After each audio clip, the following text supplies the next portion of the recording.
Marseille, Sénégal, Sénégal, Marseille, le plateau du Sénégal.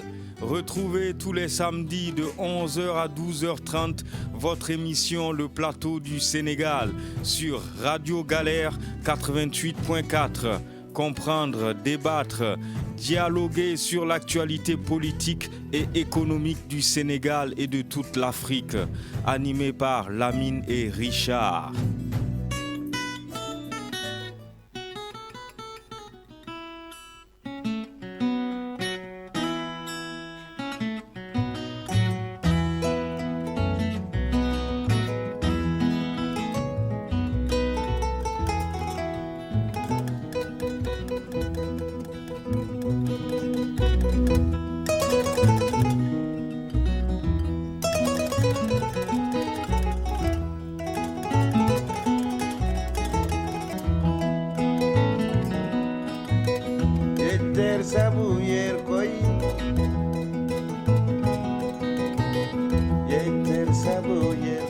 Bonjour à tous et bienvenue sur le 88.4 de la bande FM, radiogalère.org et sur le DAB+, canal 8C. Vous êtes dans l'émission du plateau du Sénégal, comme tous les samedis de 11h à 12h30. Venez discuter, dialoguer avec nous, avec Lamine et Richard.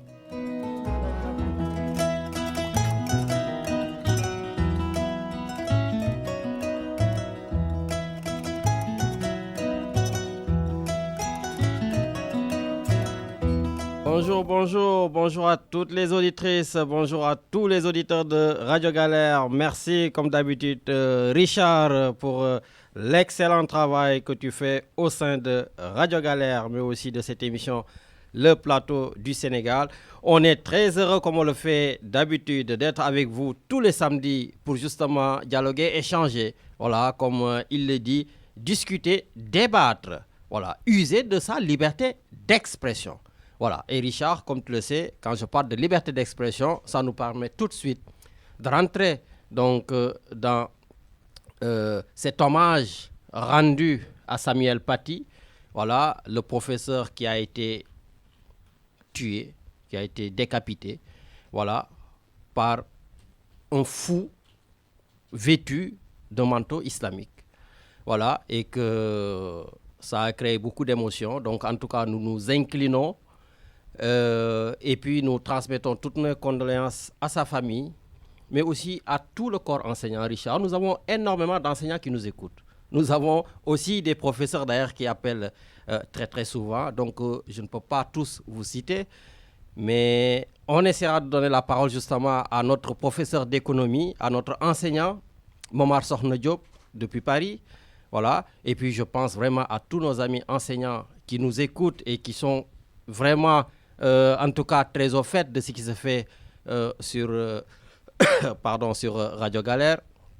Donc, je pense à Fatou, je pense à Émilie, hein, je pense à Edouard. Vraiment, vous êtes assez nombreux à nous écouter. Donc, sachez que nous sommes aussi avec vous. Car si aujourd'hui, en tout cas, moi, je suis là en train de parler en français, en train, en tout cas, suivre en tout cas tout ce qui se passe. J'ai eu une formation, comme beaucoup d'entre nous, pour la plupart, ce sont les enseignants qui nous ont enseigné là. Voilà, donc je pense à Madame Babi, mon professeur de français, voilà, donc qui n'acceptait pas qu'on fasse certaines fautes du genre « c'est moi qui a fait », voilà. Hein. Dès que tu dis « c'est moi qui ai fait », voilà, c'est ce genre de trucs. Voilà, en tout cas, on pense à vous tous. Et puis, on reviendra aussi sur ce qui s'est passé, sur ce qui se passe en Guinée. En Guinée, on l'a dit ici, Richard, je me rappelle, j'avais écrit un courrier au président Emmanuel Macron en lui disant « Attention, il y a des élections qui se profilent en Guinée, en Côte d'Ivoire et plus tard au Sénégal avec ces histoires de troisième mandat. » Et je lui avais demandé d'user de tout ce qu'il voulait, que ce soit de son amitié, que ce soit de en tout cas, sa pression politique, pression financière de la France, pour qu'on n'ait pas des dizaines et des dizaines de morts. Je me suis fait attaquer de toutes bords en me disant que ce n'est pas à la France de régler le problème. Je dis oui, je suis d'accord avec vous, je suis un panafricaniste, ça me coûte de demander à la France. Mais tous ces présidents-là, voilà, ils sont pour la plupart les toutous de la France. Donc oui, Emmanuel Macron a une certaine ascendance sur ces présidents de la République. Il peut leur bloquer les vivres, il peut user de beaucoup de formes de pression. Donc voilà, c'est ça qu'on ne voulait pas, qu'il y ait des dizaines de morts. Des enfants se font tuer en Guinée. Des enfants de 3 ans, 4 ans, 5 ans, des jeunes filles de 14 ans, 15 ans. Et vous voulez qu'on se taise tous? Non. On va chercher des solutions un peu partout.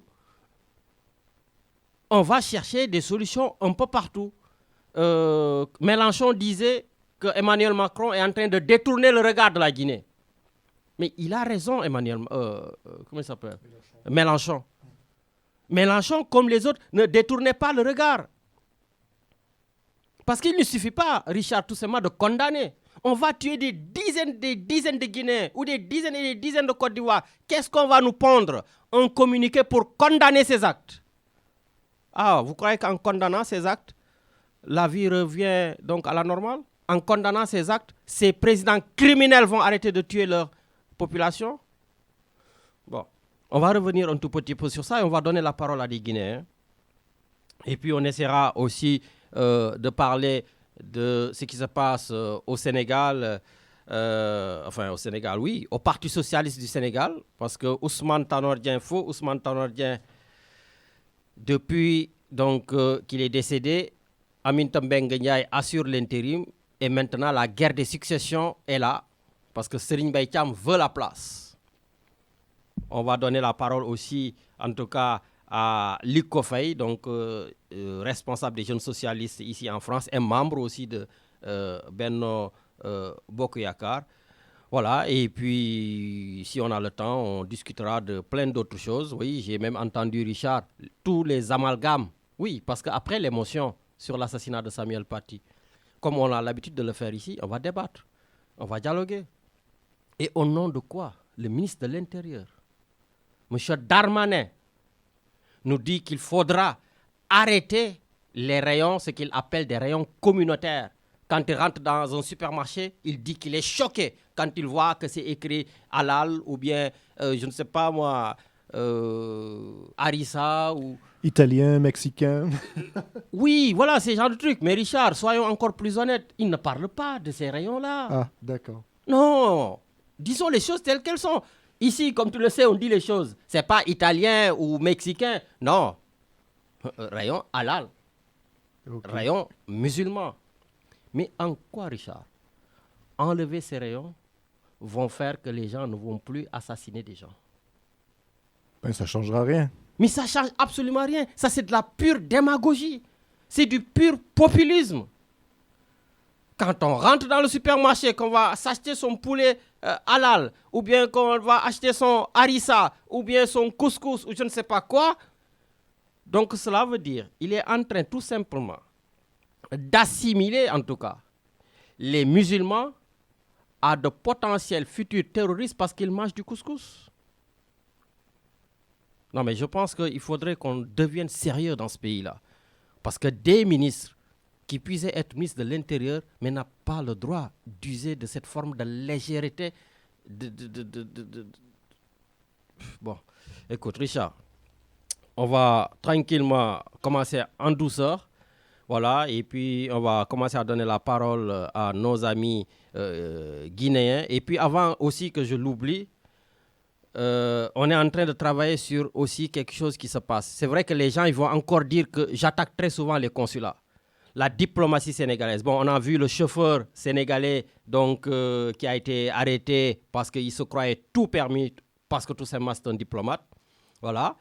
Et maintenant, j'aimerais aussi, comme je dis, que la plupart de ces consuls généraux-là, qu'ils sortent de leur bureau, qu'ils aillent vers les Sénégalais qui sont molestés, qui sont dans les difficultés. Actuellement, on est en train de... D'ailleurs, demain, il y aura une grande marche à Valence.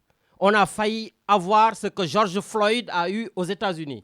Les policiers espagnols ont molesté un Sénégalais qui n'était pas en train de résister. C'est un modou, un marchand ambulant. 5 policiers espagnols lui ont tombé dessus à Valence. tout simplement parce qu'il vendait ses babioles, des choses comme ça. Il a failli mourir. On ne sait pas actuellement dans quel état il est. Bon, certains de mes grands sont en train de faire les enquêtes pour qu'on sache un peu plus. Je ne veux pas en parler beaucoup plus parce que tout simplement, on n'a pas encore les éléments. Mais au moins, il y a la vidéo qui est là. Il y a eu 5 policiers qui lui ont tombé dessus. Mais qu'est-ce qu'ils font aussi nos responsables gouvernementaux? Ils sont où les responsables, les consuls, tout ça? Mais levez-vous, allez voir ce qui se passe. Allez aider vos compatriotes. Est-ce que parce que je suis en train de vendre au vieux port, je n'ai pas le droit, 5 policiers ont le droit de venir me molester, monter sur moi et pratiquement me tuer? Et en face, il n'y aura personne pour venir les défendre. Et encore pour le moment, il n'est pas encore mort. Hein? Combien de Sénégalais sont morts ici? Combien d'Africains sont morts en Espagne, au Portugal, en France? Un Sénégalais s'est fait tuer aussi à Paris la fois passée. Ils sont où les autorités sénégalaises? Levez-vous. Vous êtes en France, mais prenez au moins exemple sur la France. La France, dès qu'il y a un Français quelque part qui a des problèmes, toute la France se soulève. Comme vous ne faites que tricher sur la France du matin au soir, mais trichez aussi les bonnes actions de la France. Bon, on va se calmer, Richard. Un peu de musique et puis on reviendra sur tout ça. Le plateau du Sénégal sur Radio Galère. Voilà, Richard, je vois que l'heure avance très très vite et déjà Étienne, il est là, il me met déjà la pression. Voilà, donc comme je vous l'avais dit, aujourd'hui, il y a des tensions en Guinée avec Cellou Dalein Diallo, l'opposant principal du président Alpha Condé, qui brigue un 3e mandat. La Guinée est en feu, avec en toile de fond aussi, il faut le reconnaître, parce que dans cette émission, comme je vous le dis, on dit tout. Si on parle ici du séparatisme, de l'islamisme, on parle aussi des soubassements ethniques qui minent certains de nos pays. Et c'est pour cela qu'on dit toujours à nos présidents de faire gaffe. Et aujourd'hui, en Guinée, ces 2 présidents sont en train de se battre, mais avec aussi un soubassement ethnique, ne serait-ce qu'au Sénégal, où on a une majorité de Peuls, ou en Angola, ces personnes n'ont tout simplement pas voté, car 90% de ces Guinéens qui sont dans ces pays-là sont Peuls. Donc, ils sont en tout cas censés, je dis, voter pour l'opposant principal. Et donc, l'État s'est organisé pour qu'il n'y ait pas d'élection. Voilà aujourd'hui les formes de fraude et de vol que aussi nos présidents peuvent organiser. Mais comme disait notre ami Momodou, il est ridicule de bêler quand la chèvre est présente. Nous avons en ligne un Guinéen, M. Simbe Lolouma. Bonjour. Bonjour, M. Lamine. Bonjour, M. Simbe Lolouma. Donc, vous êtes un activiste, vous êtes en tout cas un patriote très engagé pour votre pays. Qu'est-ce qui se passe aujourd'hui en Guinée? Ce qui se passe en Guinée aujourd'hui, c'est vraiment déplorable. Et vraiment, il y a beaucoup de tueries. Depuis cette annonce de la CENI dès lundi soir. La CENI, c'est la Commission électorale nationale autonome, indépendante, qui donne les résultats. Oui, c'est ça. Oui, c'est ça. Depuis qu'ils sont annoncés dès lundi soir pour les résultats provisoires. Et aujourd'hui, jusqu'à maintenant, on a eu plus de 40 de morts. Plus de 40 de morts aujourd'hui dans notre pays. Depuis lundi soir, il n'y a même pas une semaine, mes frères et sœurs. Et aujourd'hui, la CENI, c'est eux qui déclarent le feu. Aujourd'hui, ce qui s'est passé en Guinée, on a eu des élections qui ont passé vraiment dans des endroits tranquillement. Et d'autres endroits, il y a eu un peu de mascarade, des vols, de tous arts.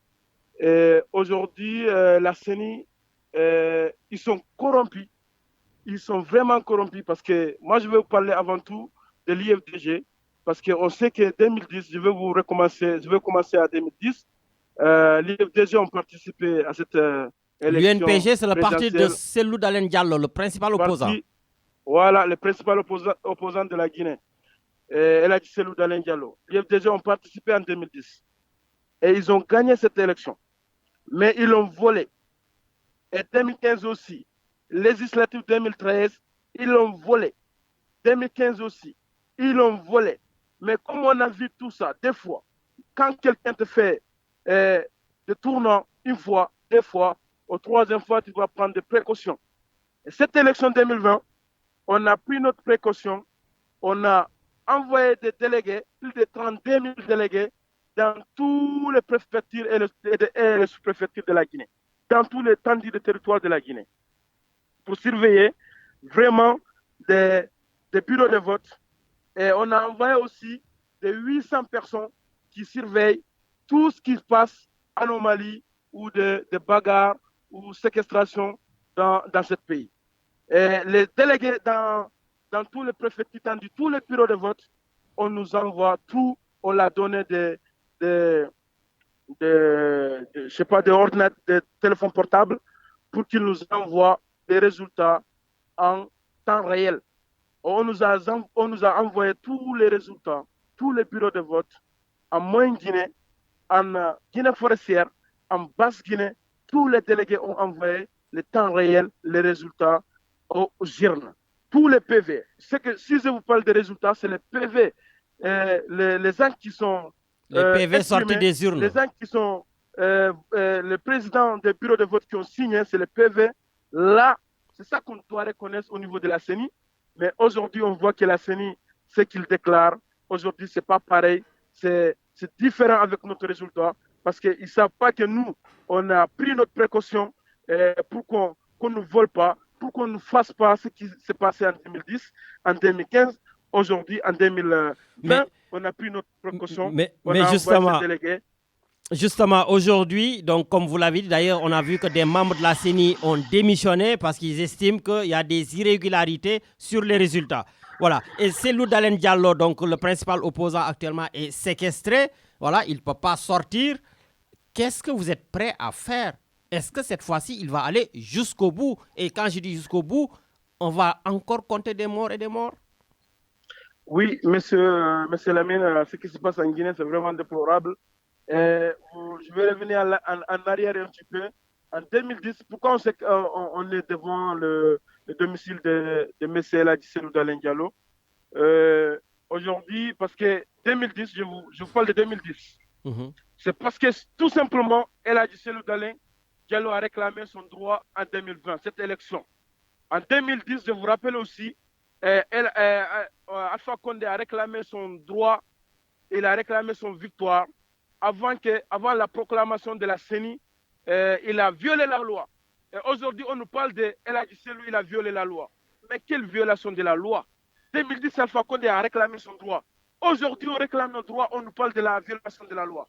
Et c'est pour cela qu'on envoie des militaires, des gendarmes, de la police, de vraiment séquestrer Eladji Cellou Dalein Diallo, de confiner Eladji Cellou Dalein Diallo dans son domicile. Mais on ne va pas se laisser faire. Parce que la population aujourd'hui, ce n'est pas seulement la victoire de Eladji Cellou Dalein Diallo, c'est la victoire du peuple guinéen. C'est tous les peuples guinéens qui ont voté Eladji Cellou Dalein Diallo.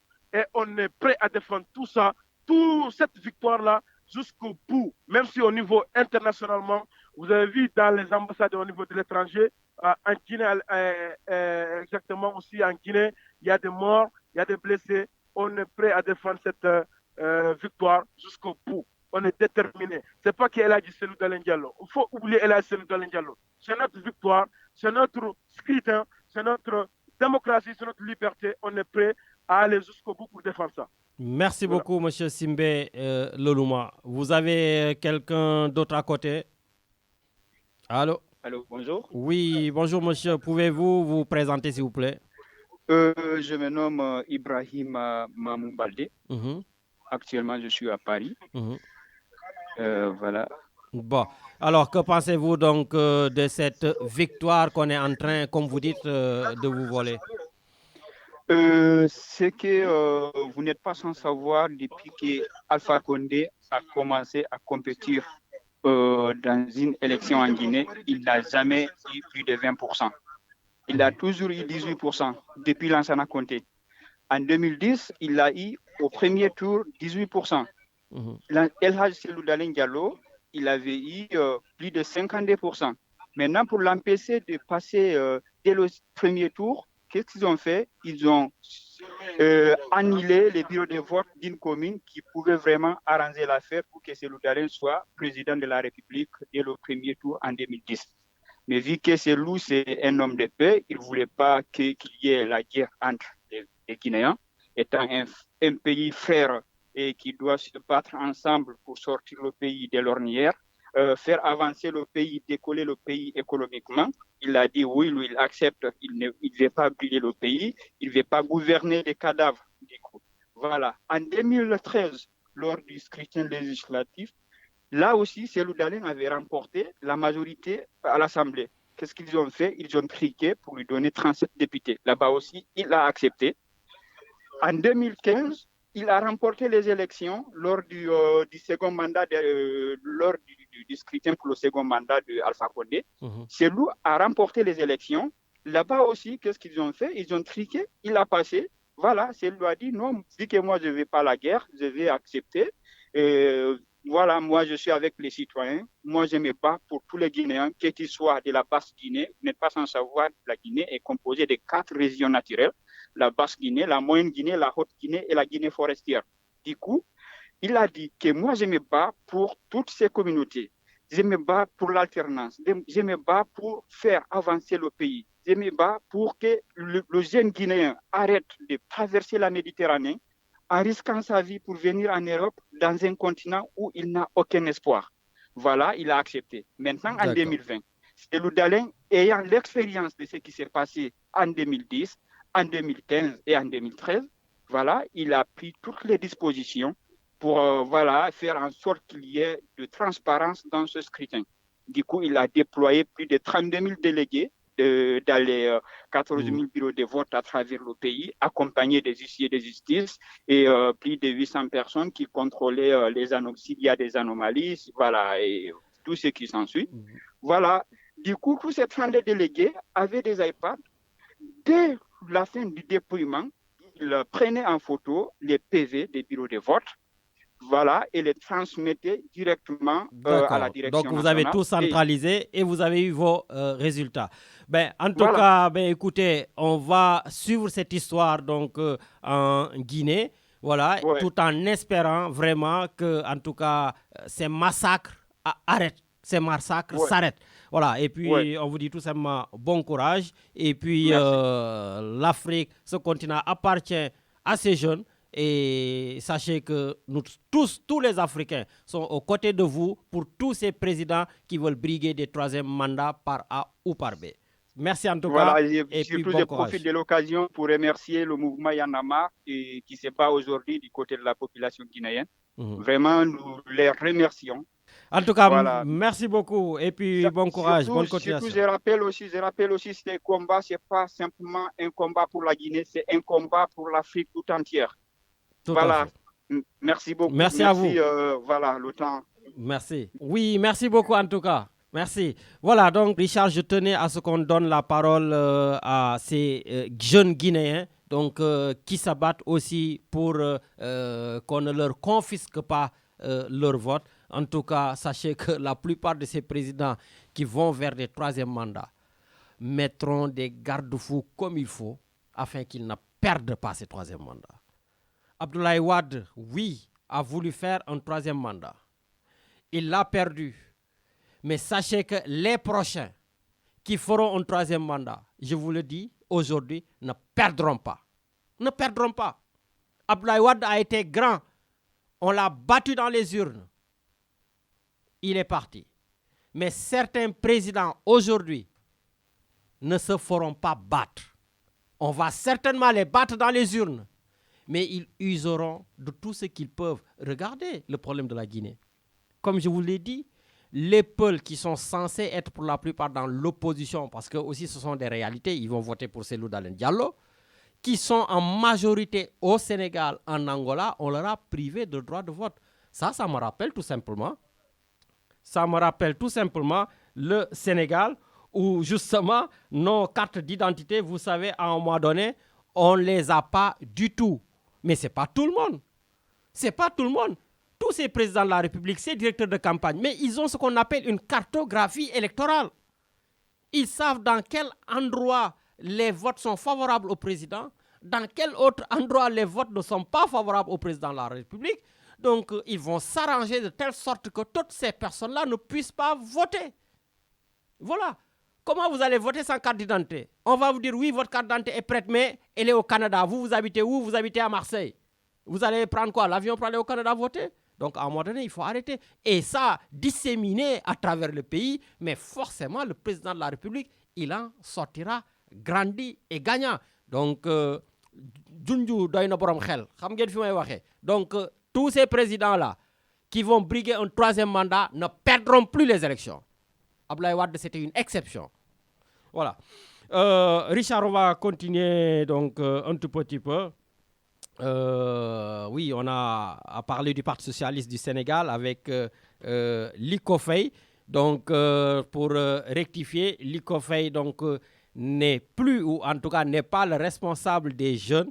Liko Faye est membre de la direction collégiale du Parti socialiste et responsable de la communication aussi, et responsable de la communication de Benno Bokk Yakaar. Donc, on l'aura d'ici quelques minutes. Richard, une petite pause peut-être? Allez, on y va. D'ailleurs, en 2016, ce dont il était question, c'était moins le nombre de mandats que la durée. On devait passer du septennat au quinquennat bloqué. Mais le nombre de mandats s'est réglé depuis très longtemps, c'était 2 mandats. Donc le nombre de mandats n'a pas été modifié. Pourquoi engager une discussion sur un débat de 2024, un débat qui n'a pas lieu d'être, puisque je suis dans la logique de ne pas dépasser 2 mandats si le peuple sénégalais me fait confiance en 2019. Donc ce débat, on ne doit pas nous faire perdre du temps. Voilà Richard, donc maintenant on va décoller vers le Parti socialiste du Sénégal. Nous restons donc dans ces problèmes politiques. Et après la Guinée, donc le Parti socialiste du Sénégal. Et nous sommes en ligne avec Liko Faye, qui est un des responsables de ce parti en France et responsable aussi de la communication. Allô, allô? Oui. Bonjour Liko Faye. Oui, bonjour Lamine. Comment va? Ça va? Je vais très bien. Et vous? Ça va, tranquille, ça se passe. En tout cas, merci d'avoir accepté notre invitation. Et tout de suite, pour entrer dans le vif du sujet, vous êtes dans quel camp? Vous voulez mettre fin à l'intérim de Aminata Mbengue Ndiaye ou vous voulez tout simplement qu'elle continue? Là, il n'y a même pas besoin de faire une précision, Lamine. Je suis du camp du Parti socialiste. Je suis du camp de Senghor. Je suis du camp d'Abdou Diouf. Je suis du camp de Ousmane Tanor Dieng. Et ce camp, c'est le camp qui veut le progrès. C'est le camp qui veut le changement. C'est le camp qui pense à la jeunesse. C'est le camp qui n'est pas obsédé par les responsabilités, mais c'est aussi le camp qui ne fuit pas quand il s'agit de prendre la bonne décision, de l'assumer et de faire ce qu'il y a de mieux pour le Parti socialiste. C'est quoi la bonne décision? C'est quoi la bonne décision? Mettre fin à l'intérim d'Aminata Mbengue Ndiaye ou continuer? Une intérim, comme tout le monde le sait, a une fin. Ah, donc vous êtes dans la même temporaire. Vous êtes dans la même mouvance que Serigne Mbaye Thiam. Je suis dans la mouvance de Serigne Mbaye Thiam et de toutes les personnes qui pensent qu'une intérim doit se terminer dès lors qu'il commence. C'est aussi simple que ça. Mais vous avez des statuts. Que disent vos statuts? Alors, nos statuts n'ont jamais parlé d'histoire d'intérim. Par contre, ce que je sais est que partout, dans toutes les coordinations, dès lors qu'il y a vacances d'un poste, les gens vont aux élections. Parce que c'est ça, au Congrès, pardon, ou plutôt en tout cas, vers un choix d'un nouveau responsable. Et aujourd'hui, le Parti socialiste ne peut pas continuer à être dans quelque chose qui n'arrange personne, qui n'arrange absolument pas Aminata Mbengue Ndiaye parce que ça l'affaiblit, qui n'arrange pas les socialistes qui doivent argumenter pour convaincre de nouvelles têtes. Et aujourd'hui, vraiment, c'est très, très, très compliqué sur le terrain avec cette histoire d'intérim qui ne légitimise personne. Justement, qu'allez-vous faire? Parce que j'ai lu Aminata Mbengue Ndiaye, non, je l'ai entendu dire avant-hier que ce n'est pas actuellement à l'ordre du jour de parler de succession de Ousmane Tanor Dieng. Alors, franchement, je n'ai même pas envie de commenter cette déclaration du secrétaire général intérimaire du Parti socialiste. Tout simplement parce que l'agenda de Tanor en personne était de faire de sorte qu'il y ait un congrès. Et combien de fois il a pressé par des circulaires l'ensemble des camarades pour qu'il organise des élections au sein des coordinations et pour qu'on puisse aller vers le congrès. Lamine, je vais vous dire une chose. Lors de l'investiture de Macky Sall, moi, j'étais là-bas et j'ai pris la parole au nom de la diaspora. Dans mon discours, évidemment, j'ai demandé qu'on prolonge, en attendant les renouvellements qui doivent absolument arriver très tôt, le mandat de la direction du PS et de l'ensemble des structures. Mais lorsqu'on faisait ça, on le faisait juste pour les élections, pas plus, pour qu'on dépasse les élections et après on va automatiquement au Congrès. Mais les élections, c'était quand? C'est bientôt 2 ans. On ne peut pas rester 2 ans sans bouger. Ce n'est pas bon pour les gens qui veulent prendre des responsabilités, encore une fois, et ce n'est pas bon pour le Parti socialiste, parce que ce que nous risquons là, c'est notre crédibilité. Ce n'est pas bon. Ça, ils le savent. Ce n'est pas uniquement à la tête du parti. Hein. Il y a des coordinations dans lesquelles des responsables qui n'ont plus d'ambition, qui n'ont absolument plus rien envie de faire, sont là. On ne sait pas qu'est-ce qu'ils attendent. Il y en a à Dakar. On a l'exemple d'une députée dont la secrétaire générale a dit « Je vais soutenir un maire APR, je ne vais pas soutenir le candidat socialiste. » Ah bon? Oui. D'accord. Député Aïssatou Sissoko Camara. Bon, ben justement. Vous regardez, vous trouvez, oui. Vous trouvez par exemple la vidéo partout. Vous trouvez sur la page du Parti socialiste qui dit « Je vais soutenir le maire APR. » Ben justement. Elle est la responsable départementale. Justement. Ça, oui. Le PS, ça, c'est grave. Justement, le PS, le Parti socialiste donc du Sénégal, est en train de se fissurer. Vous venez de le dire avec cette dame, est en train de se fissurer avec en tout cas les exclusions de vos camarades, Khalifa Sall, Barthélémy Diaz et quelques-uns même ici en France. Ne pensez-vous pas que la guerre des chefs qui vient d'être déclarée entre Aminata Mbengue Ndiaye et Serigne Mbaye Thiam va tout simplement donner un coup de grâce, mais vraiment définitivement à ce Parti socialiste? Alors, la première chose est qu'il n'y a pas de fissure. La deuxième est qu'il n'y ait absolument pas de guerre entre Serigne Mbaye Thiam et Aminata Mbengue Ndiaye. C'est juste des passes d'armes. Vous savez, justement, c'est ça. Le Parti socialiste, qui le connaît, sait parfaitement qu'on est construit dans ça. Senghor était opposé à qui? Pourquoi il est devenu président de la République? Pour quelle raison a-t-il créé avec certains camarades le Parti socialiste, qui est devenu le Parti socialiste aujourd'hui? C'était dans un objectif de changer les choses. Il l'a fait. Donc le Parti socialiste s'est construit dans ça. C'est un débat entre camarades, c'est un débat entre ce que doit être le Parti socialiste et ceux qui veulent l'immobilisme. C'est aussi simple que ça. Maintenant, chacun doit prendre son camp. Moi, je fais partie de ceux qui disent et qui pensent que ça doit bouger. Toi et moi avons la chance d'être en France. Mais comment ça se passe dans les partis? Comment ça se passe dans les mouvements? Il y a des débats partout. Il y a des gens qui militent pour le conservatisme, l'immobilisme, et d'autres qui limitent pour l'avancée. Et on est dans cette optique aujourd'hui au Parti socialiste. Regardez, chacun a le droit de défendre sa position. Ça, je ne le nie pas. Mais on doit aussi reconnaître aux gens de vouloir le changement. Et ça, c'est très utile. Moi, je ne veux pas le changement pour ma personne, parce que j'y gagne absolument rien, mais je le veux pour le Parti socialiste.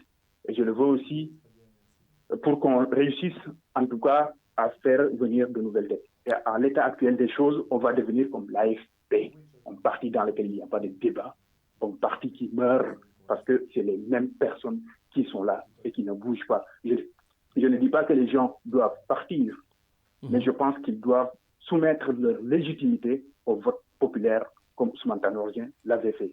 Si on ne le fait pas, nous sommes fautifs devant l'histoire, et demain, nous n'aurons rien à dire aux gens qui nous disent que, nous dirons que pourquoi vous n'avez rien fait pour que votre parti change. D'accord. Et j'apprécie énormément ce qui se passe en Guinée en ce sens. Okay. Si on veut le changement, on se bat pour. Je vois on ne perd pas de silence. Ok, donc je sais aussi que vous êtes un privilégié, en tout cas, du Parti socialiste, c'est-à-dire vous êtes à la table, en tout cas, des Serigne Mbaye Thiam. Est-ce qu'il vous arrive de parler de rassemblement avec l'équipe de Khalifa Sall?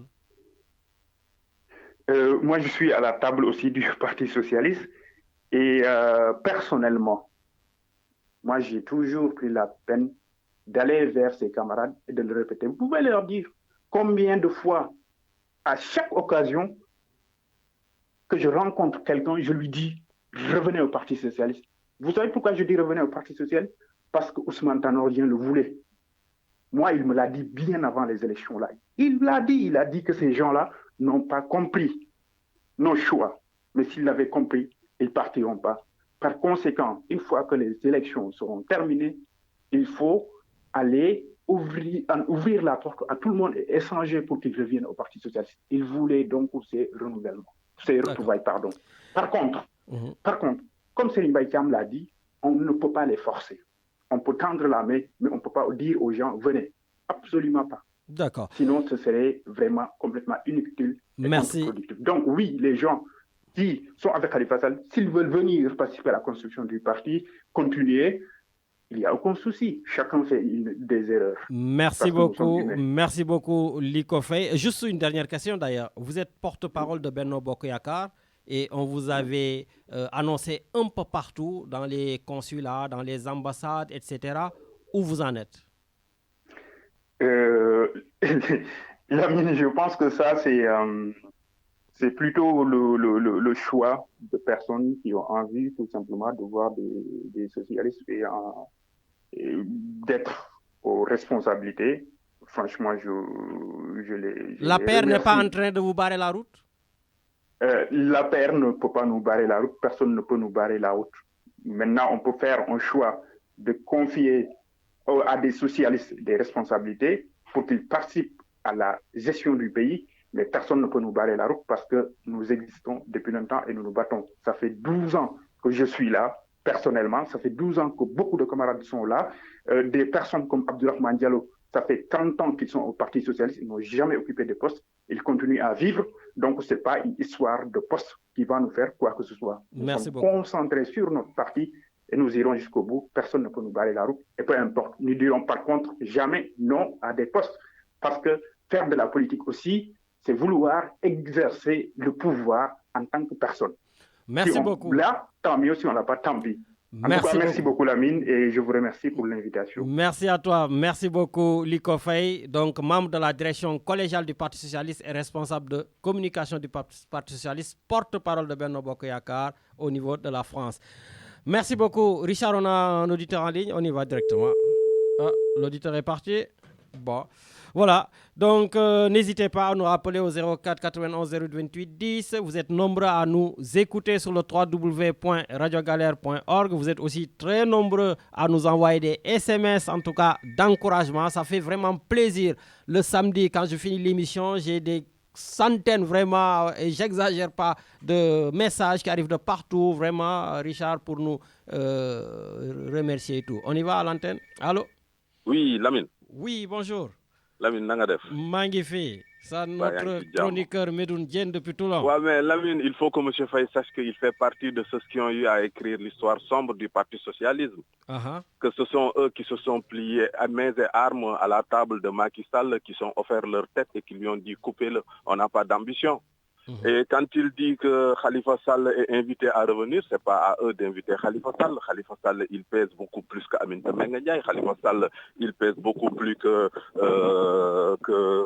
Serigne Mbaye Thiam. Serigne Mbaye Thiam, je ne vais pas rentrer dans leur guerre à deux balles. Pourquoi? Parce qu'on sait tous qu'est-ce qui se passe. Ils veulent tous se propositionner. Ils veulent tous se positionner pour pouvoir encore tirer le maximum de gâteaux de miel de ce qui reste du Sénégal. Ce ne sont rien d'autre que des suceurs de sang qui ont vendu leur âme au diable, qui ont vendu le Parti socialiste à APR, qui se sont donnés. Donc, je ne vais pas me prendre la tête dessus. Ce qui est important, c'est le début de ton émission, ce que tu as su dire sur effectivement Djambar. La stratégie du Sénégal, la position stratégique du Sénégal en termes de géopolitique en Afrique, aujourd'hui aurait permis que Macky Sall soit un véritable leader pour pouvoir éteindre le feu qui est en train d'être allumé au niveau de la Guinée. Mais quel exemple veux-tu qu'il ait? Quel discours veux-tu qu'il ait quand on sait que on est sorti des élections, tu sais très bien comment on les a tripatouillés pour s'en sortir. Pour la première fois dans l'histoire du Sénégal, un président de la République n'a pas été félicité par tous ses challengers, par tous ceux avec qui il a compéti. Donc ça veut dire que li xeeñ ci Guinée nii mooy xeeñ ci Sénégal. Et ils sont très mal placés, mooy xeeñ Côte d'Ivoire. Et dama bëgg aussi que les Africains se réveillent. Jambar, comme par hasard, celui qui devait remplacer Ouattara, il vient, guéri de la France, il descend, il va au palais, il prend son café, il pique une crise cardiaque. Le ministre en charge de l'éducation qui doit organiser les élections est mort hier de crise cardiaque chez lui aussi, alors qu'il était bien portant et qu'il n'avait aucun problème de santé. Vous sous-entendez quelque chose? Mais ça veut dire, Jambar, qu'en Afrique, pour pouvoir garder le pouvoir, ils sont prêts à piétiner père, mère, grand-père, petit-enfant. Parce que li ñu gis mooy gisuñu cette notion de citoyenneté, gisuñu cette notion de démocratie, gisuñu cette notion de faire grandir un peuple. Mais ils sont tous dans des partages à deux balles. Ils sont tous dans la recherche effrénée de richesse. Jambar, des milliards pour en faire quoi? C'est ça le véritable problème. Moi, je dis que ñu ngi rey waa Guinée. Mais bi mu xewee Gambie, qu'est-ce qu'ils ont fait? Dañu bombé les torses, xëy suba teel Macky Sall dem ñu wax li ñuy wax, jël armée bi, jël CEDEAO, dem bokkati président gambien bi. Mais pourquoi tey déggoo ba léegi à part des communiqués mous, à part des communiqués consensuels, on surveille la situation de près. Mais Jambar, il va falloir qu'on se réveille. Il va falloir que les jeunes se réveillent. Il va falloir que les jeunes prennent leur destin en main. Il va falloir que ñu xam ne àdduna dañu fiy dund te dund gi dee la ñu jëm te suñu dee tey lañ koy pare suñu pare nag tey mooy xam nga lan suba suñu demee que nous soyons quittes avec notre conscience et que ñu bàyyi fi way bu rafet. Mais ay wayu xuloo maay bëgg nekk lii ak dañuy dem lii ak dañuy dem lële ñoom ñooñu kenn mënuñ ci jaay ñaari carte. Serigne Mbaye Thiam mënul jaay ñaari carte. Quelle est sa base légitime? Aminata Mbengue Ndiaye elle a été boutée de Louga par Moustapha Diop parce que moo yor xaalis bi. Ça veut dire que gis nga jàmbaar ñii dañ yabuñu sax ñi nga xam ne ils pensent être socialistes ñoom la ñu yab. Mais le problème moo di que ni l'heure des comptes viendra et le véritable parti socialiste finira entre les mains de Khalifa Ababacar Sall parce que c'est légitime. Moom moo fa nekk ba mu nekkee gune de ses 13 ans à aujourd'hui. Il s'est battu, il a prouvé qui il était, il a prouvé ses bases politiques. Moo tax ñii nañu toog di ñu xaar bés bu ñu ñëwee dinañ leen wan naka la ñuy politiquer ak fan la ñuy politiquer que ñun c'est le Sénégal qui nous importe. Que nous, on est pour un socialiste progressiste où l'homme est au cœur, au début et à la fin, mais pas un système des socialistes qui se mettent avec des libéraux qui sont en train de vendre le Sénégal. Sénégalais yangi dé ci xif, Sénégalais yangi dé ci mar, on n'a pas les infrastructures sanitaires, on n'a pas les infrastructures sportives. Tout est en train de mourir dans ce pays. Pendant ce temps, tous les jours, on nous amène des sujets politiques à deux balles, des sujets qui n'en valent pas la peine, alors que les gens ont du mal à remplir le panier de la ménagère. Excuse-moi, c'est mon coup de gueule, mais quand j'entends que Aminata Mbengue Ndiaye, Serigne Mbaye, nañu rayante ba dee, après comme ça ñu xajal ñu ñun ñu ñëw liggéeyaat parti socialiste jël ko yóbbu ko fi ñu ko war a yóbbu. En tout cas, je vois que les retrouvailles en tout cas du parti socialiste et les exclus, donc comme les Khalifa Sall et son équipe, en tout cas c'est pas pour demain, j'ai l'impression. Non, c'est pas pour demain, parce que l'histoire est là, Jambar. L'histoire est là et la manière dont ça a été mis. Jambar, man ak yow su fekkee ne yàlla dafa def ñuy ànd su fekkee ne on a eu un compagnonnage. Yow man ma nekk ci difficulté wala yow nga nekk ci difficulté yow nga tourner gisoo ma au contraire qu'est-ce que je fais? J'essaye le plus de t'enfoncer dedans wala man wala yow mais Jambar est-ce que man ak yow suñu àndandoo dina neexaat mais ay nit lañu il faut qu'on règle ce problème il faut que chacun dise le pourquoi de certaines postures le pourquoi de certains comportements et puis su fekkee ne que ni ñëpp nangu nañu que ni c'était que par rapport à des intérêts bassement matériels qu'on laissera sur terre ici, parce que d'une qu'on a tué le Parti socialiste, parce qu'une élection au Sénégal sans le Parti socialiste, ça n'a jamais existé, ça n'a jamais eu lieu. Comprendre. Donc, il faut que les leaks, il faut que les Mbaye Thiam, il faut que les Tanor, il faut que Aminata Mbengue Ndiaye, nous savons qu'ils ont contribué à noircir l'histoire du Parti socialiste. Et ça, pour l'histoire, Admer et Bernam, dañ ko ci considéré comme ñom ñoo jëlone Parti socialiste jaay ko pour sen intérêt Macky Sall. Lolu il faut ñu xam ko. Voilà. Merci beaucoup. Donc, notre chroniqueur Medoune Diène qui fait aussi ses analyses dans cette émission, le plateau du Sénégal. Et on a bien compris que c'est un fervent défenseur de l'ex-député maire Khalifa Sall. Richard, on continue, on a quelqu'un? Allez, on y va. Allô? Allô, oui. Oui, bonjour. Bonjour Lamine, bonjour Richard. Salam alaikum. Maaleykum salam. Ah, aujourd'hui, les Parisiens sont en force. Tierno, tiens. Oui, ça va. Tranquille. Bon, je voulais participer un petit peu par rapport à ce qui se passe en Guinée. Je crois que c'est le sujet qui intéresse tout le monde, tous les Africains au-delà du continent. Parce qu'il ne s'agit pas d'ingérence politique, mais c'est une exigence d'être solidaire avec les droits humains. Ce qui se passe en Guinée est très grave. L'actuel président, il connaît très bien la dictature parce qu'il l'a vécu avec le président Conté. En 93, il disait lui-même que j'avais gagné, c'est moi qui avais gagné les élections de 93, mais ne voulant pas le chaos, je me suis retiré. Il a fait la prison dans les années 2000. Donc c'est tout récent. La constitution guinéenne, dans son article 27, est claire. Nul ne peut faire plus de 2 mandats consécutifs. Et là, ils ont même beaucoup plus clair que le Sénégal. Consécutif ou pas. L'article 27 de la constitution de 2010. C'était ça. Avec un français simple, des mots simples, clairs. Où on n'a pas besoin de faire une interprétation, ceci, cela. Donc c'était clair.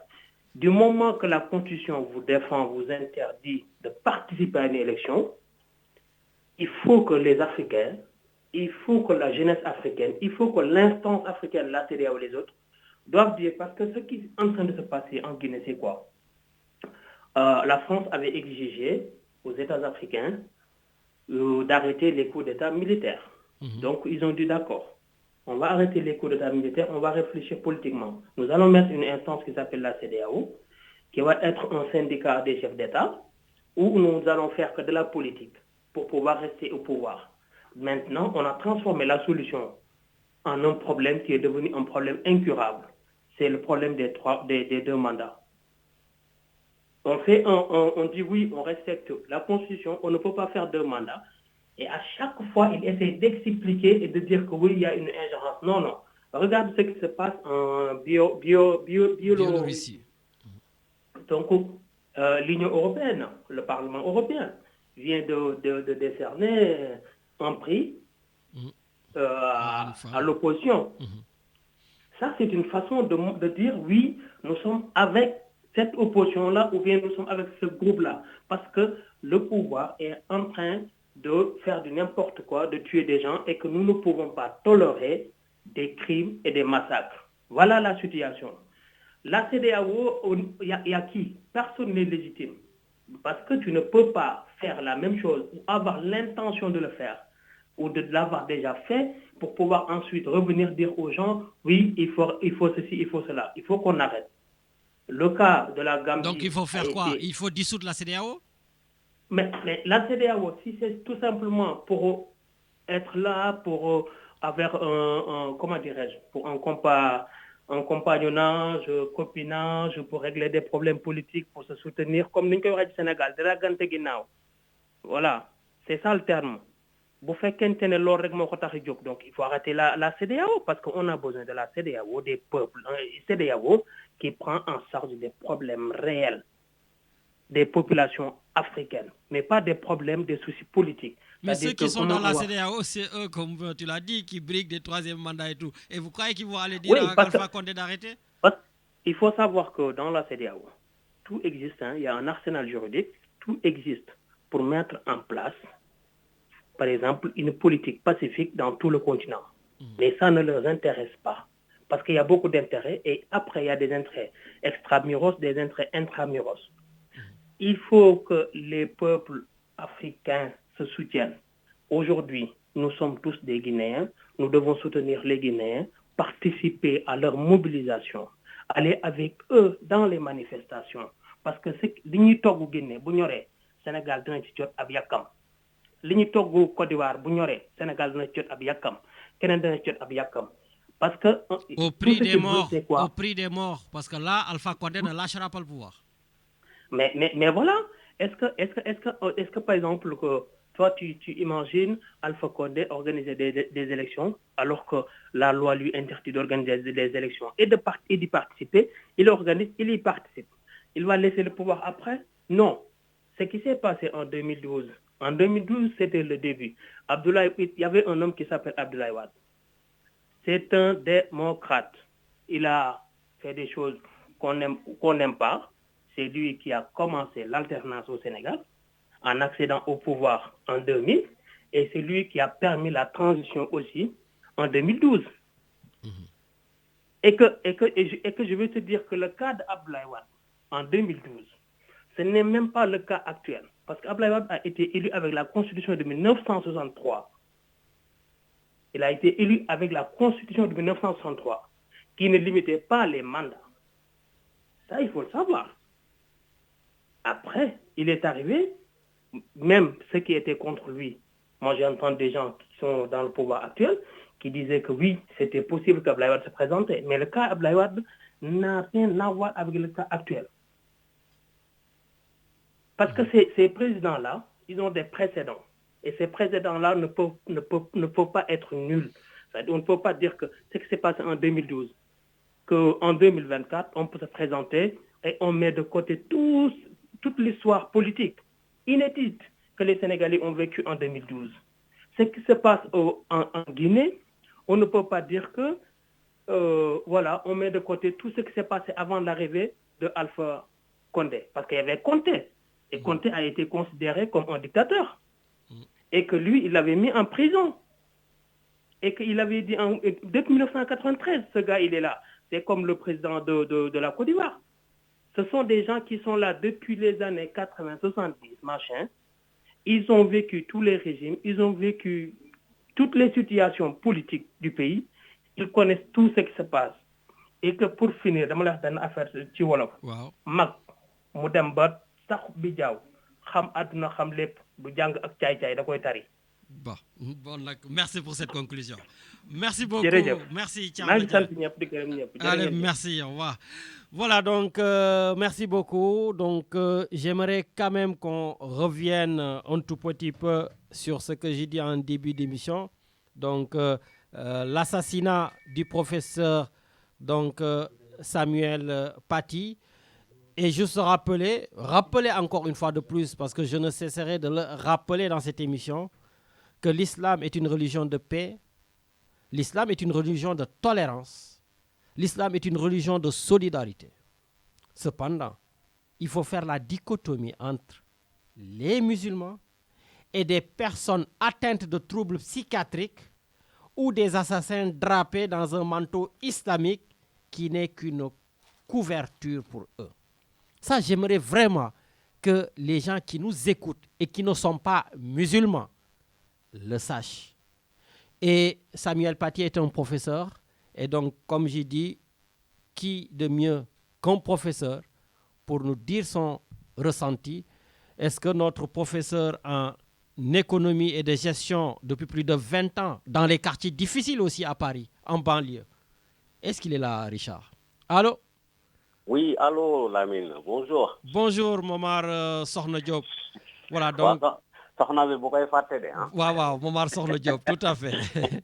Oui, comme je disais, vous êtes un enseignant et vous êtes en deuil. Car c'est un enseignant comme vous, je rappelle, vous êtes un professeur d'économie et de gestion, comme je dis, depuis plus de 20 ans que vous enseignez dans les banlieues, que vous êtes éditorialiste, vous êtes écrivain, voilà.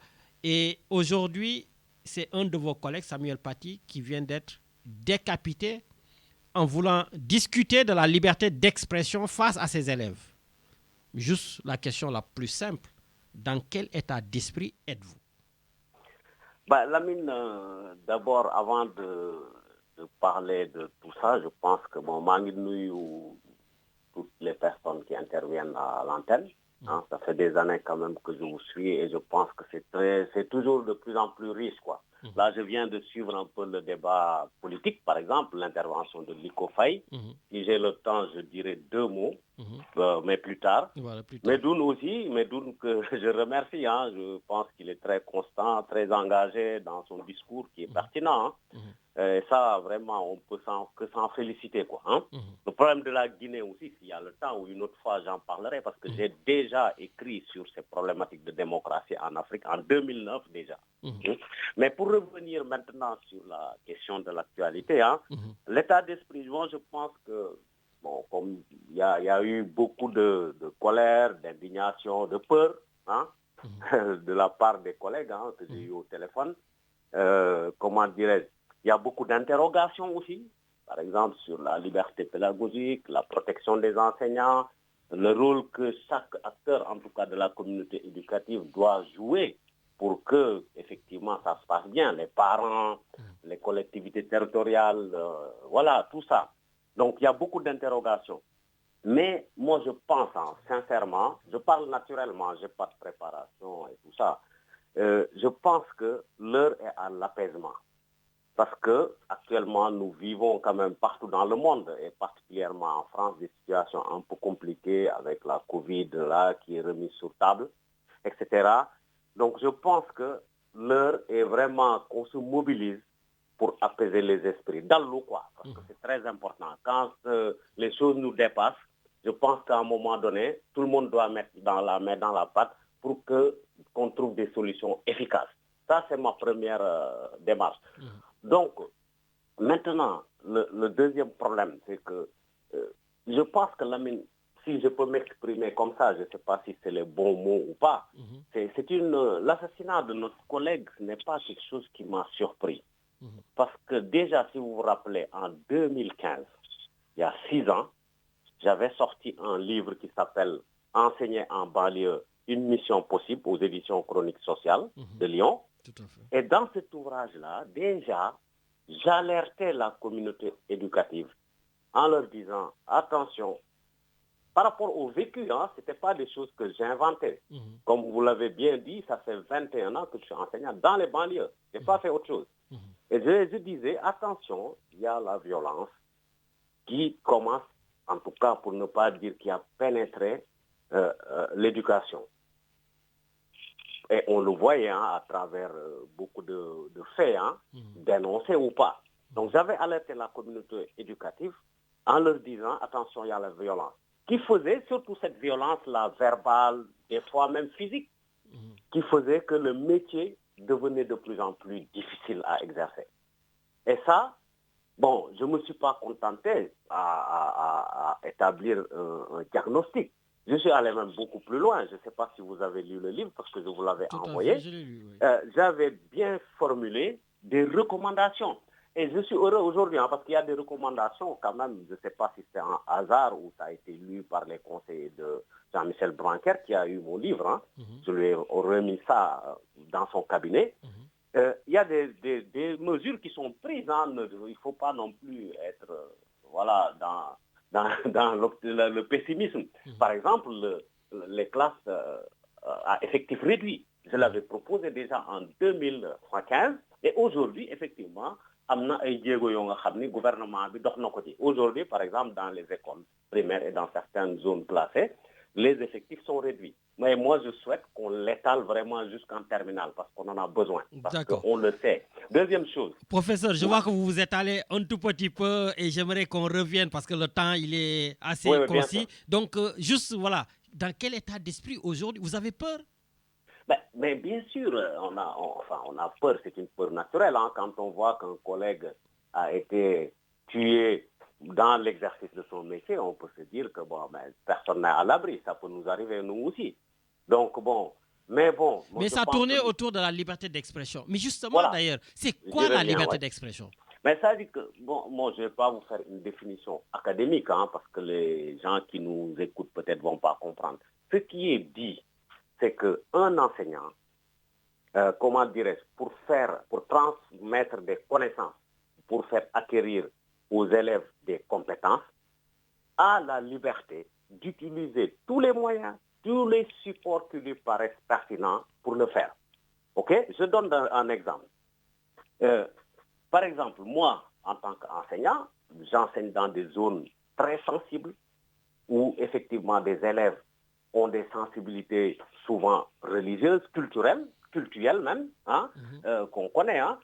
Il est évident que pour accrocher ces élèves-là, moi j'ai la liberté, par exemple, quand je fais une approche, par exemple, en économie, pour étudier, par exemple, tel ou tel marché, par exemple, un exemple simple, au lieu de leur proposer en accroche, par exemple, le marché du cochon en Bretagne, parce que je sais qu'ils vont avoir des réactions négatives dès le départ, donc ils ne vont pas m'écouter, je choisis, par exemple, de leur parler du marché de la viande halal, en leur montrant qu'est-ce que ça représente en termes de chiffre d'affaires, qu'est-ce que ça représente en termes d'emploi, qu'est-ce que ça représente en termes d'offres et de demandes, mais ça ne m'empêche pas. Ça ne m'empêche pas, par exemple, à l'occasion d'aborder le marché, par exemple, du cochon. C'est ça le but. Le but, c'est d'utiliser le support qui vous paraît le plus adapté pour faire passer des connaissances. Maintenant, ce qu'il faut savoir, Lamine, et c'est là qu'il faut régler le problème, je pense, ça peut apporter une solution, c'est qu'aujourd'hui, on est dans une société où on ne sait pas qui fait quoi. Un enseignant n'est pas n'importe qui. Et il faut le savoir, cette liberté pédagogique, cette mission pédagogique-là, ce n'est pas M. Diop, M. Lamine ou Mme X ou telle personne lambda de la société française qui a le pouvoir de juger la pédagogie d'un enseignant. Il faut que ça soit clair. L'enseignant, il y a une seule personne institutionnelle qui est autorisée à l'évaluer sur sa pédagogie, c'est l'inspecteur de l'éducation nationale. Et il le fait à travers de ce qu'on appelle une inspection.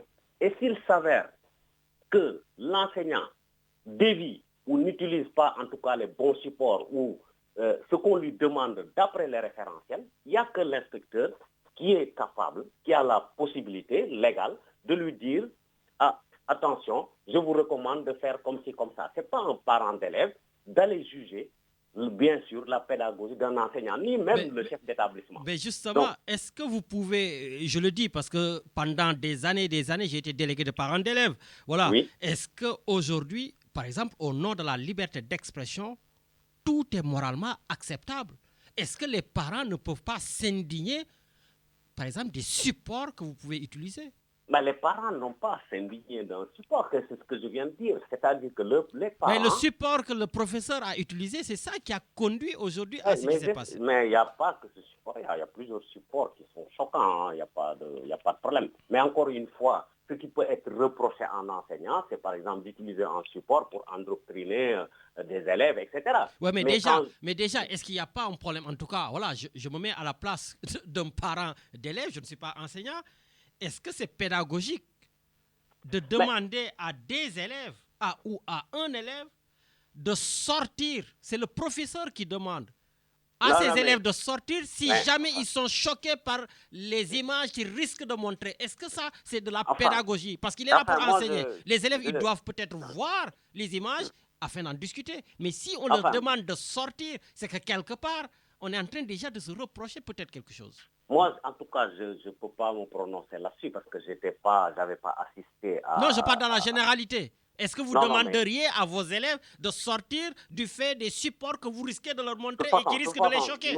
Nous, notre travail, ce n'est pas de sortir qui ou de garder qui que ce soit. Nous, notre rôle, c'est de donner le même enseignement à tous les élèves. Donc, vous ne demanderez pas à vos élèves peut-être de sortir?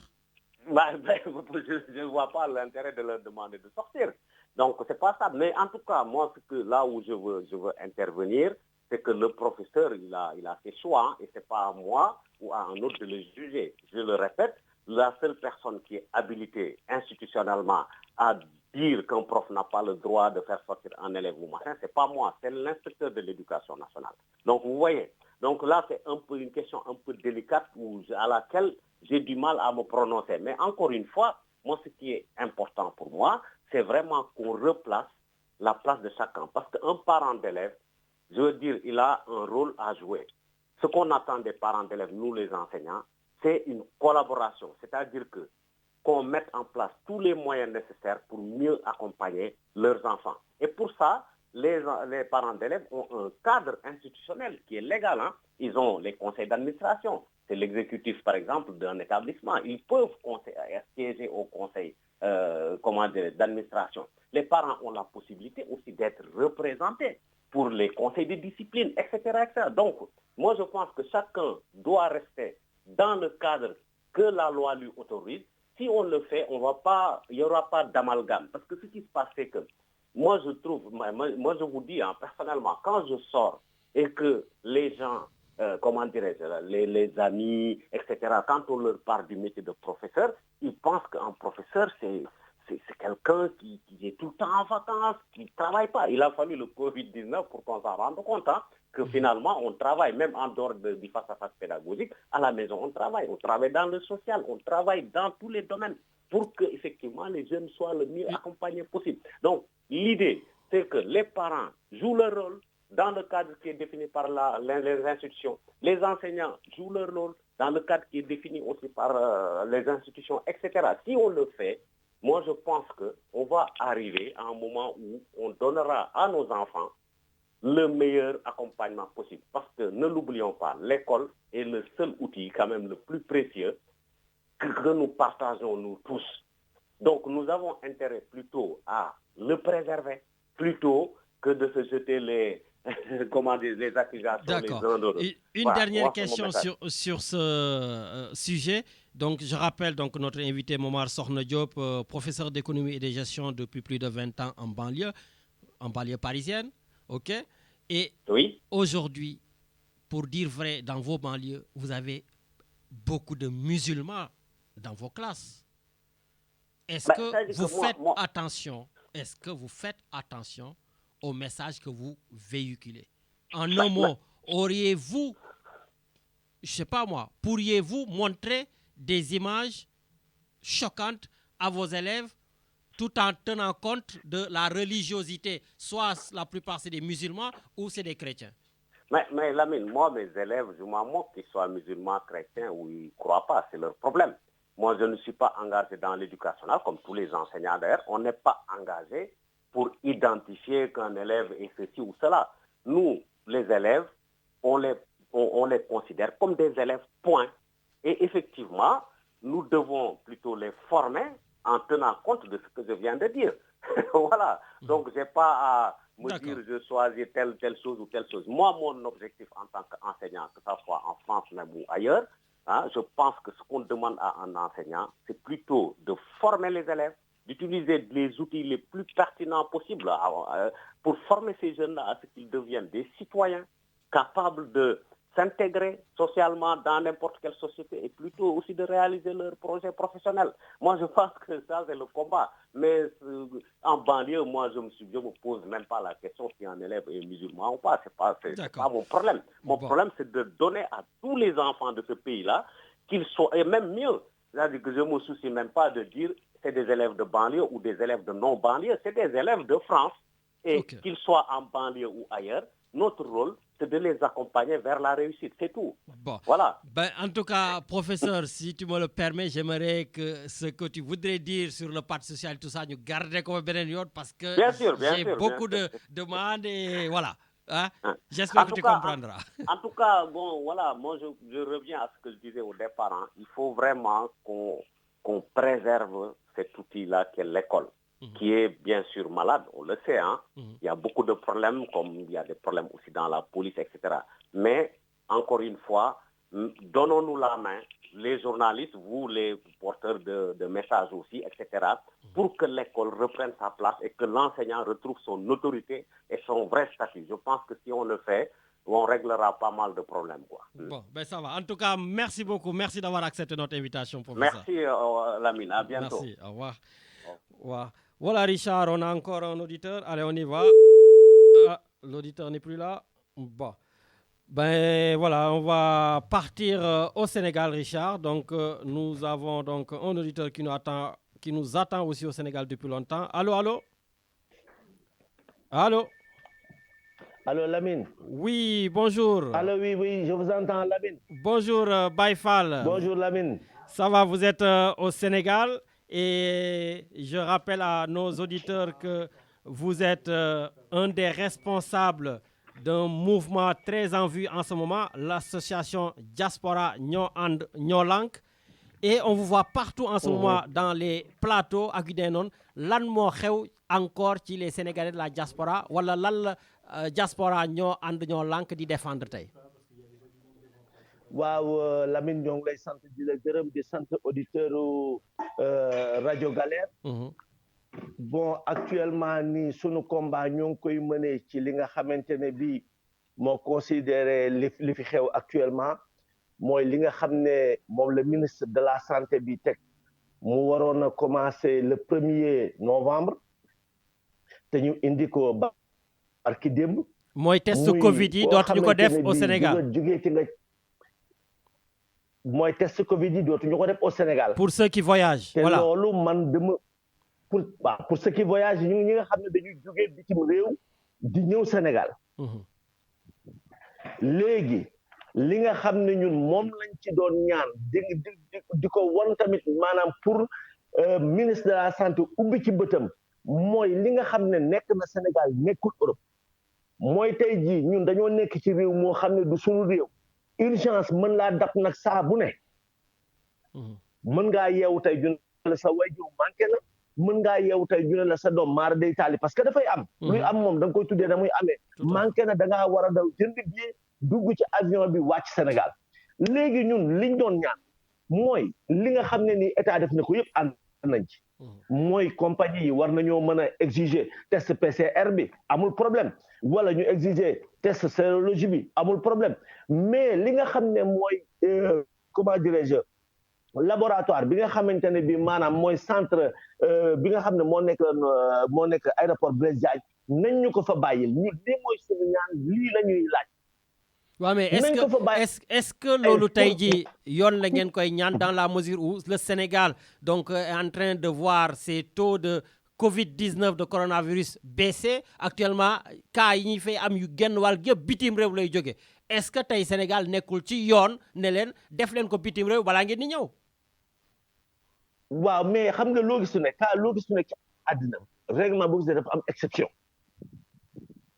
Lamine règlement boo gis dafa am exception neewuñu ne ñëpp dugg tey ji buñ ko doon def ki nga xam ne dafa am urgence waaye juróom wàññeeku dina indi certificat de décès par force boo xam ne dafay jógee Sénégal bu jógee ci santé ci docteur bitim waaye juróom lay jógee ñu envoyé ko maanaam des documents clairs yoo xamante ne ni xëy na sax ñoom mën nañu xëy def fukki test ci laboratoire boobu parce que fukki cas d'urgence dañuy am comprendre nga ak loo gis tamit wat gaal joo gis ak yëgoo man je me dis keroog biñ changé date bi def ko barki démb léegi ma ne ki déparé Amérique avant loi bi di taxaw ñëw def escale Bruxelles wala mu ñëw def escale Paris Charles de Gaulle léegi fanaan fa loi bi dal ci moom ci guddi gi moom nan lay def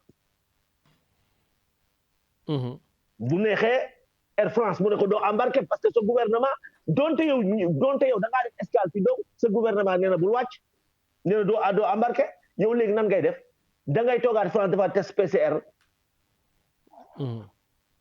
dafa am yoo xamante ne bii am na solo trop parce que mbirum santé kenn du ko fowee mbirum santé kenn du ko fowee Lamine te man dama cee ànd ak état parce que leen muy armée ak santé aar sunu réew la parce que lépp loo xam ne nag gouvernement maanaam état mi ngi koy def pour aar Sénégal ñun dañ ci ànd à 100% parce que je le dis encore une fois duñu ay opposants dañuy ñoo xam ne dañuy dund ci diaspora bi xam diaspora bi bu baax xam tamit difficulté yi nga xam ne ñoo am nekk ci diaspora bi problème mu 40 000 yi nga xam ne moo fa amoon réagiroon nañ ci ba nga xam ne neewoon nañu famille yi nga xam ne dañ daan fay 5 personnes dinañ ko réduire ba bu ñu dee famille 5 personnes 3 personnes ñooy fay 2 personnes duñu fay bu dee famille 3 personnes 2 personnes ñooy fay ji ci des duñu fay donc dafa am cas yoo xam ne ni bu amee Lamine il faut ñu ubbi benn porte boo xam ne nii pour cas exceptionnel yi.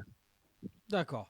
Bon, en tout cas, j'espère que ni tam li nga wax tam yenu na maana, j'espère que sen liggéey bobu dina aboutir inchallah pour ñu tek fa pour les cas d'urgence. Ça aussi amna en tout cas c'est important aussi. En tout cas, jërëjëf Baye Fall te ñu ngi lay wax yalla na leen yalla jappalé ci liggéey bi et puis très bon combat ak ñi ko bokkal ñep. Jërëjëf Lamine, jërëjëf auditeur Radio Galère. ñoo ngi lay ziaré bu baax di gis di tamit félicité liggéey bu rafet bi nga xam ne moom ngay liggéey di yëngu tamit ci diaspora bi te lépp lu ñor diaspora ñor la vive le Sénégal. Merci beaucoup. jërëjëf. Voilà, donc Richard, c'est pratiquement la fin de l'émission. Donc je vois que les deux téléphones sont occupés, mais malheureusement on pourra qu'en prendre un. Donc allez, on y va. Allô. Oui, bonjour. Oui, bonjour Lamine, comment tu vas? Oui, Djedja, nakamu? Wow, ça va, ça va, alhamdoulilah. On t'écoute. Wow, donc j'ai vu que Kibi, discussion, c'était intéressant, ils ont parlé d'un peu. Moi, je veux juste parler un peu du professeur ici qui a été décapité. Oui. Et que vraiment c'est triste. En même temps, je fais un appel, moi, aux parents. De parler avec les enfants, de leur expliquer, parce que condamner des enfants de 14 à 15 ans, vraiment, pour ces crimes-là, c'est dur pour les parents. C'est dur pour les parents. Donc, j'appelle les parents vraiment à surveiller les enfants, à discuter avec eux, à leur parler de ces problèmes-là à la maison. Parce que vraiment, donc, c'est ça qui s'est passé. Est-ce que les enfants, enfin, je sais pas, on va pas entrer dans l'enquête, mais est-ce que les enfants pensaient peut-être que Samuel Paty allait être décapité? Non, c'est ça que je dis. C'est des innocents qui, innocents, ils sont innocents parce que par l'âge, je suis comme ça, c'est des innocents. Donc, ils ont été embarqués dans un problème qui les dépasse, ces enfants-là, malheureusement. Enfin, embarqués par l'argent. Oui, mais c'est ça. C'est pour ça que je dis aux parents de parler avec les enfants. Le problème d'argent facile, des trucs comme ça, tout ça là, ça peut amener des problèmes compliqués. Là, ces enfants-là vont être emprisonnés de 20 ans, 30 ans. Vous imaginez un enfant de 14 ans qui passe 30 ans en prison, des trucs comme ça, que ça va être sa vie. Donc, les parents, il faut qu'on soit vigilants en tant que parents. Il faut qu'on soit vigilants, qu'on parle avec les enfants. Parce que c'est vrai, Lamine, quand on pose ce problème-là, moi je pense qu'on peut avoir la liberté d'expression, tout le monde peut l'avoir, mais on peut faire attention, ne pas provoquer les gens aussi. Parce qu'il y a des choses quand même, il faut le dire quoi, c'est de la provocation. Moi, qui montrer des choses en disant aux élèves de sortir parce que ça va vous choquer, il y a un problème déjà. Il y a un problème. Moi, je trouve que, en tout cas, personne n'en a parlé ou bien les gens font semblant de ne pas... Moi, cette phrase-là, ça m'a fait tilt. Oui. Voilà, de ne pas soulever ce problème. Mais je veux dire que y a un problème. Il y a un problème. On ne peut pas dire aux enfants. Donc voilà, on va parler de la liberté d'expression. Aujourd'hui, on va montrer un père nu et que bon, il y a des enfants qui sont là. Peut-être que c'est votre père. Sortez. Je veux dire que c'est un peu comme ça que je prends moi les choses. Quand même, il faut que le respect, que ce soit réciproque, que la considération soit réciproque. Tout le monde, on aime tous avoir la liberté d'expression, mais quand même, quand vraiment on fait sortir des enfants, ces enfants-là, ils n'ont pas droit à la liberté d'expression, parce qu'il y a un problème. Ça, il faut le souligner aussi. Là. Personne n'en parle. C'est vrai que c'est triste ce qui est arrivé. Personne n'a souhaité ça. Mais quand même, il y a des choses, il y a des limites d'âge. Il y a des limites. Ta liberté commence ou s'arrête, ou je ne sais pas comment on dit. La liberté de chaque personne s'arrête ou commence celui de l'autre là. Tout à fait. Voilà. Donc il faut qu'on fasse attention. Il faut que les parents, moi j'appelle les parents à être vigilants. Il faut parler aux enfants parce que c'est des enfants encore. À 18 ans, on est des enfants. Merci on peut être enrober facilement. Mais bon, à 14 ans encore, c'est pire quoi. Donc voilà, que les enfants, qu'ils arrêtent de prendre l'argent facile, que voilà, qu'il ne faut pas suivre les gens, qu'il faut faire attention. Et que quand il y a un problème, il faut alerter les adultes. Il faut dire ça aux enfants, d'alerter les adultes. Parce que les enfants encore, ils sont sous la responsabilité des parents. Tu imagines, moi je me mets à la place du parent qui a son enfant de 14 ans ou de 15 ans en prison. Et c'est toute une vie qui est gâchée, c'est toute une famille qui est bloquée. Voilà. Merci beaucoup. Merci. Voilà, merci. Merci, Djeya. Et puis, désolé pour le dernier auditeur. Donc, on se parlera samedi prochain. Donc, je viens d'apprendre que c'est Grand Moïse. Voilà, bon, Grand Moïse. Donc, samedi prochain, parce que malheureusement, l'émission est finie. Voilà, donc, juste pour dire que aujourd'hui, quand même, quand on entend, Djeya a raison. Voilà, il y a des problèmes au-delà de l'émotion qu'on devrait tout simplement donc, souligner. Voilà, aujourd'hui, quand j'entends le ministre de l'Intérieur, comme je le dis, dire que je suis choqué de voir dans un hypermarché un rayon de telle cuisine à côté de tel autre, c'est comme ça que le communautarisme commence. Donc ça, comme je dis, c'est tout simplement du populisme, c'est tout ce que l'on veut, mais ça ne règle aucun problème. On a un véritable problème de mixité dans ce pays-là. On a du mal à vivre ensemble. Et maintenant, on sous-entend que le fait d'acheter de la viande halal, comme je dis, que le fait d'acheter du couscous, que le fait d'acheter du harissa pourrait... Moi, j'achète beaucoup de harissa. Ah, voilà. Donc, on a Étienne qui est un blanc qui achète beaucoup de harissa. Merci. Voilà. Et donc, tout simplement, il y a un glissement sémantique quand même. Attention. Les mots ont un sens et il y a un glissement sémantique dangereux qui crée une certaine ambiguïté, voilà, parce que tout simplement, il y a un amalgame entre le musulman et le terroriste. Excusez-moi, mais on peut être musulman sans être terroriste. On peut tout simplement aller tuer, assassiner quelqu'un sous un manteau religieux et ces gens-là, ils ne parlent pas, ils n'exécutent pas, ils n'égorgent pas, ils ne décapitent pas au nom des musulmans. Donc aujourd'hui, tous ces hommes politiques qui sont tout simplement en train de faire monter la mayonnaise pour des problèmes électoralistes, s'il vous plaît, arrêtez-vous, calmez-vous, parce qu'on ne sait pas, on ne sait vraiment pas du tout jusqu'où ça peut aller. En tout cas, comme disait Orwell... Ce qu'on sait, c'est que les fascistes s'alimentent les uns aux autres. Oui. Et les uns des autres. Mais il faudrait que les gens qui sont censés nous gouverner, ces hommes politiques, qui puisaient être ministres de l'Intérieur, ne puissent pas tout simplement faire monter la mayonnaise. En tout cas, c'est fini. Oui, c'est fini, Étienne, mais c'est toi qui as parlé pendant 3 minutes. Donc, comme disait Orwell, en ces temps d'imposture universelle, dire la vérité est un acte révolutionnaire. Ben écoutez, je vous dis bonne émission avec Étienne et Richard, merci encore et puis à samedi prochain. À samedi prochain, Lamine.